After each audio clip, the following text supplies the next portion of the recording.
नमस्कार, ये आकाशवाणी पटना है। अब आप खालिद रशीद से प्रादेशिक समाचार सुनिए।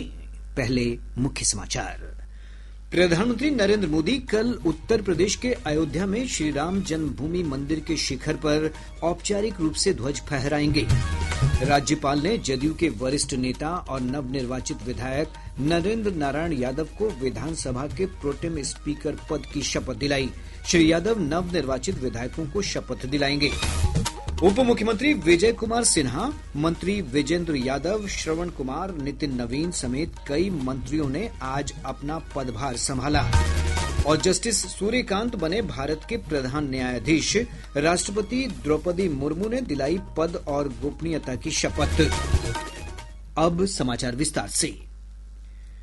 प्रधानमंत्री नरेंद्र मोदी कल उत्तर प्रदेश के अयोध्या में श्री राम जन्मभूमि मंदिर के शिखर पर औपचारिक रूप से ध्वज फहराएंगे। पवित्र भगवा ध्वज राम राज्य के आदर्शों को मूर्त रूप देते हुए गरिमा, एकता और सांस्कृतिक निरंतरता का संदेश देगा। एक रिपोर्ट। श्री राम जन्मभूमि मंदिर पर होने वाले ध्वजारोहण के मद्देनजर परिसर को तैयार करने का काम पूरी तेजी से चल रहा है। श्री राम जन्मभूमि तीर्थ क्षेत्र में होने वाले धर्म ध्वजारोहण कार्यक्रम के लिए तीसरे दिन वैदिक मर्मज्ञ आचार्यों द्वारा गणपति पूजन, पंचांग पूजन, षोडश मातृका पूजन कराया गया। तत्पश्चात राम भद्र मंडल और अन्य समस्त पूज्य मंडलों का आह्वान और पूजन हुआ तथा विष्णु सहस्त्र नाम एवं गणेश अथर्व शीर्ष की आहुतियां पूर्ण की गयी। प्रधानमंत्री नरेंद्र मोदी के आगमन को देखते हुए अयोध्या में सुरक्षा व्यवस्था चाक चौबंद की जा रही है। सुशील चंद्र तिवारी, आकाशवाणी समाचार, अयोध्या।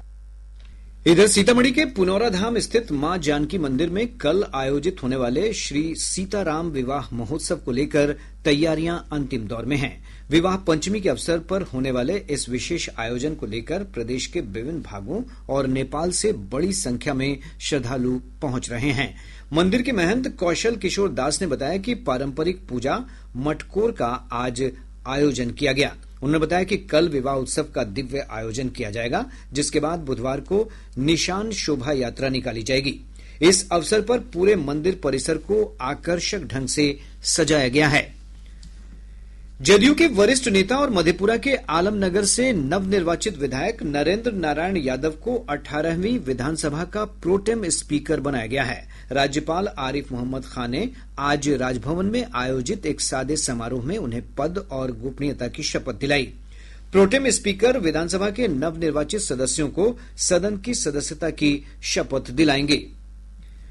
राज्य में नई सरकार के गठन के बाद विभिन्न विभागों के मंत्रियों का कार्यभार ग्रहण करने का सिलसिला जारी है। उप मुख्यमंत्री सह राजस्व और भूमि सुधार मंत्री विजय कुमार सिन्हा ने आज पदभार ग्रहण किया। मद्य निषेध, उत्पाद एवं निबंधन मंत्री विजेंद्र यादव, श्रम संसाधन मंत्री संजय सिंह टाइगर, नगर विकास एवं आवास मंत्री नितिन नवीन और पशु एवं मत्स्य संसाधन मंत्री सुरेंद्र मेहता ने भी अपने अपने विभागों का पदभार ग्रहण कर लिया है। उप मुख्यमंत्री सह राजस्व और भूमि सुधार मंत्री विजय कुमार सिन्हा ने कहा है कि विभाग में किसी भी तरह का भ्रष्टाचार बर्दाश्त नहीं किया जाएगा। उन्होंने कहा कि राजस्व कार्यों को पारदर्शिता के साथ पूरा किया जाएगा। सभी राजस्व से संबंधित कार्यों को पारदर्शिता के साथ सामाजिक सौहार्द बनाए रखते हुए अंचल से लेकर विभाग तक बेहतर करने के प्रयास होंगे। ऐसे भी 3 विभाग की विशेष चर्चा होती है बिहार में, बालू से जुड़े हुए बालू माफिया का, दारू माफिया का, और इन दोनों के द्वारा अवैध कमाई करने वाले लोग भूमि माफिया बन जाते हैं। पूरी निगाह सरकार की होगी और नए ढंग से अच्छे लोग को न्यायोचित वातावरण बनाने की हम लोग भूमिका निभाएंगे। नीतीश कुमार मंत्रिमंडल में मद्य निषेध, उत्पाद एवं निबंधन विभाग की जिम्मेदारी संभाल रहे विजेंद्र यादव ने स्पष्ट किया है कि राज्य में शराबबंदी जारी रहेगी। पटना में संवाददाताओं से बातचीत करते हुए उन्होंने कहा कि शराबबंदी कानून के क्रियान्वयन में गड़बड़ी को ठीक किया जाएगा। बहुत दिनों के बाद ये विभाग मेरे जिम्मे था ही, पूरी समीक्षा वगैरह करके जितना ज्यादा बेहतर काम हो सकता है उसको करेंगे हम। शराबबंदी रहेगी, उसमें गड़बड़ी जो है उसको ठीक करेंगे।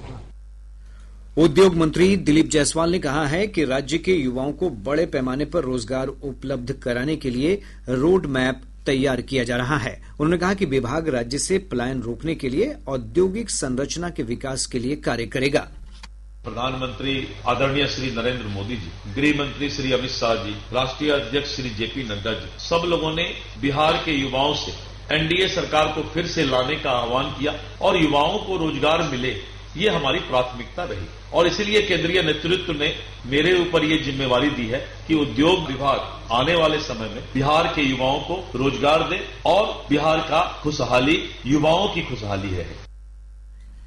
ग्रामीण विकास सह परिवहन मंत्री श्रवण कुमार ने कहा है कि नीतीश कुमार के जनहित के कार्यों को आगे बढ़ाने के लिए संकल्प के साथ कार्य किया जाएगा। उन्होंने कहा कि दोनों विभाग जनता से किए गए वादों को पूर्ण करने के लिए प्रतिबद्ध हैं। जनता के हित के लिए जनता के साथ जो कमिटमेंट है नीतीश कुमार जी का, उस कमिटमेंट को एक एक करके पूरा करने में, चाहे ट्रांसपोर्ट डिपार्टमेंट हो, चाहे ग्रामीण विकास हो, उसमें एक एक करके जनता की इच्छा आकांक्षा को पूरा करने में अपनी पूरा समय का इस्तेमाल करें। नगर विकास एवं आवास तथा पथ निर्माण मंत्री नितिन नवीन ने कहा कि प्रधानमंत्री नरेंद्र मोदी के विकसित बिहार के सपने को साकार करने की दिशा में काम किया जाएगा। उन्होंने कहा कि नागरिक सुविधाओं और बेहतर सड़क संपर्क पर मुख्य फोकस रहेगा। अब 25 से 30 का जो समय हम लोग को मिला है, नरेंद्र मोदी का जो विकसित बिहार का सपना है, जो विजन है, उसको आगे बढ़ाना है। माननीय मुख्यमंत्री जी ने प्रगति यात्रा के माध्यम से जो रोड मैप को पिछले 20 वर्षों में गति दी है, उस गति को और गतिमान करना, और सबसे बड़ी विषय है गुणवत्तापूर्ण सड़क का निर्माण, समयबद्ध सड़क का निर्माण और नए एक्सप्रेसवे, नए रिंग रोड की कल्पना को साकार करना। श्रम संसाधन मंत्री संजय सिंह टाइगर ने कहा कि राज्य सरकार की सभी योजनाओं को गुणवत्ता के साथ पूर्ण किया जाएगा। पटना में संवाददाताओं के साथ बातचीत करते हुए श्री टाइगर ने कहा कि विकसित बिहार बनाना हमारा लक्ष्य है। देखिए, कोई भी जिम्मेवारी एक चुनौती होती है। हम इस जिम्मेवारी को चुनौती के रूप में लेते हैं। जो मुख्यमंत्री जी का विजन है, जो सरकार का लक्ष्य है और पूर्व से जो योजनाएं चल रही है, उसको कैसे गति मिले और सरकार के मंशा के अनुसार, मुख्यमंत्री जी के विजन के अनुसार विभाग आगे बढ़े, इस दिशा में सार्थक प्रयास किया जाएगा। कांग्रेस पार्टी ने अनुशासन समिति की अनुशंसा पर प्रदेश कांग्रेस के 7 नेताओं को पार्टी की प्राथमिक सदस्यता से निष्कासित कर दिया है। इनमें कांग्रेस सेवा दल के पूर्व उपाध्यक्ष आदित्य पासवान, प्रदेश कांग्रेस के पूर्व उपाध्यक्ष शकीलुर रहमान, कांग्रेस किसान प्रकोष्ठ के पूर्व अध्यक्ष राजकुमार राजन, अति पिछड़ा प्रकोष्ठ के पूर्व अध्यक्ष कुंदन गुप्ता के नाम शामिल हैं। प्रादेशिक समाचार आप आकाशवाणी पटना से सुन रहे हैं। ताजा समाचारों के लिए आप हमारे x handle AIR News _Patna पर जा सकते हैं। न्यायमूर्ति सूर्यकांत ने आज भारत के मुख्य न्यायाधीश के रूप में शपथ ली। राष्ट्रपति द्रौपदी मुर्मू ने राष्ट्रपति भवन में उन्हें पद की शपथ दिलाई। न्यायमूर्ति सूर्यकांत देश के 53वें मुख्य न्यायाधीश बने हैं। उन्होंने न्यायमूर्ति भूषण R गवई का स्थान लिया है, जो कल सेवानिवृत्त हो गए। एक रिपोर्ट। मैं सूर्यकांत, जो भारत के उच्चतम न्यायालय का मुख्य न्यायमूर्ति नियुक्त हुआ हूँ, जो भारत के उच्चतम न्यायालय का मुख्य न्यायमूर्ति नियुक्त हुआ हूँ। 1962 में हिसार हरियाणा में जन्मे न्यायमूर्ति सूर्यकांत ने 1984 में हिसार जिला न्यायालय में वकालत शुरू की। न्यायमूर्ति सूर्यकांत को जुलाई 2000 में हरियाणा का सबसे युवा महाधिवक्ता होने का गौरव प्राप्त हुआ। अक्टूबर 2018 में न्यायमूर्ति सूर्यकांत को हिमाचल प्रदेश उच्च न्यायालय का मुख्य न्यायाधीश नियुक्त किया गया। मई 2019 में उन्हें सर्वोच्च न्यायालय के न्यायाधीश के रूप में पदोन्नत किया गया। भारत के मुख्य न्यायाधीश के रूप में न्यायमूर्ति सूर्यकांत का कार्यकाल लगभग 15 महीने का होगा। अनुपम मिश्र, आकाशवाणी समाचार, दिल्ली।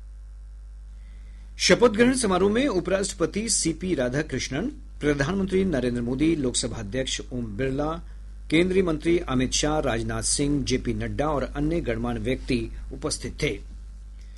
जाने माने फिल्म अभिनेता धर्मेंद्र का आज निधन हो गया। वे 89 वर्ष के थे। मुंबई के विले पार्ले स्थित शमशान घाट पर उनका अंतिम संस्कार किया गया। एक श्रद्धांजलि।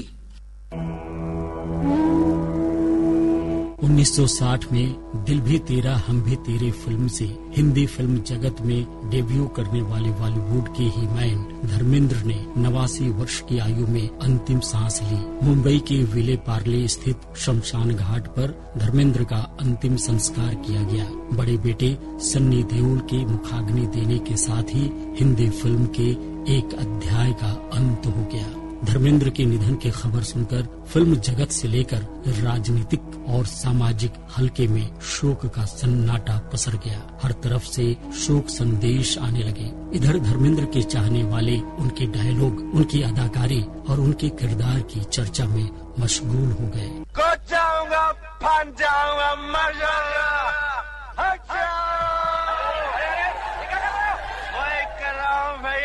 जो मजनू ने लैला के लिए किया था, रांझा ने हीर के लिए। धर्मेंद्र ने अपने 6 दशकों के फिल्मी करियर में 300 से अधिक फिल्मों में अपनी अदाकारी का जलवा बिखेरा। उनकी यादगार फिल्मों में शोले, चुपके चुपके, राम बलराम, आंखें, फूल और पत्थर जैसी सैकड़ों फिल्में शामिल हैं। पिछले साल 2024 में तेरी बातों में ऐसा उलझा जिया फिल्म में अंतिम बार वो नजर आए। धर्मेंद्र फिल्मी किरदारों को पर्दे पर जीवंत बना देते थे।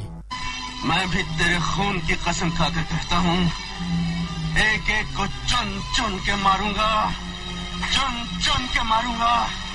यही कारण है कि हिंदी सिनेमा में सबसे अधिक हिट फिल्में देने का रिकॉर्ड भी उनके नाम है। हिंदी फिल्म में अमूल्य योगदान के लिए उन्हें 2011 में पद्म भूषण से सम्मानित किया गया। धर्मेंद्र ने राजनीति में भी किस्मत आजमाई और 2004 में भाजपा के टिकट पर बीकानेर से लोकसभा के सदस्य भी बने। धर्मेंद्र पंचतत्व में विलीन हो गए, लेकिन उनकी यादें सिनेमा प्रेमियों और चाहने वालों के बीच हमेशा जीवित रहेगी। अलविदा धर्मेंद्र। आकाशवाणी समाचार के लिए पटना से मैं उपेंद्र पासवान।